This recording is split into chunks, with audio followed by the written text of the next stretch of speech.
கண்ணை மறைக்கின்ற காலம் வரும்போது தருமம். பாஜக நிர்வாகி ஒருவரை மேடையில் ஏற்றி அமைச்சர் அமித்ஷா அருகில் அமர வைத்து அமித்ஷாவிற்கு அறிமுகம் செய்து வைத்துள்ள பாஜக முன்னாள் மாநில தலைவர் அண்ணாமலை செயல் நிகழ்ச்சியை ஏற்படுத்தியுள்ளது. நிச்சயமாக இன்னும் கூட்டணிகள் நிறைய வரும் என்பதை எங்களது அமித்ஷா அவர்கள் உறுதி செய்வார்கள். உறுதியாக நீங்கள் ஆட்சி மாற்றம் வரும், திராவிட முன்னேற்ற கழகம் ஆட்சி விட்டு மாறி போகும் என்பதை புரட்சித்தில் எம்ஜிஆருடைய பாடலை பாடுவார். தர்மம் அரசாளும் போது அதர்மம் அரசாளும் போது தர்மம் வெளியே போகும், தவறு வெளியே போகும்போது தர்மம் உள்ளே வரும்போது ஒரு பாடல் உண்டு.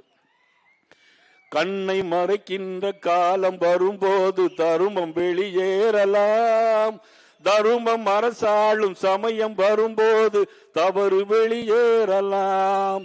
நல்லவன் லட்சியம் வெல்வது நிச்சயம், அமித்ஷாவின் லட்சியம் வெல்வது நிச்சயம். இன்று புதுக்கோட்டை, நாளைக்கு ஜெயின் ஜார்ஜ் கோட்டை. நன்றி, வணக்கம். செய்திகளை உள்ளது உள்ளபடி தெரிந்து கொள்ள ரெஃப்ளெக்ட் நியூஸை சப்ஸ்கிரைப் பண்ணுங்க.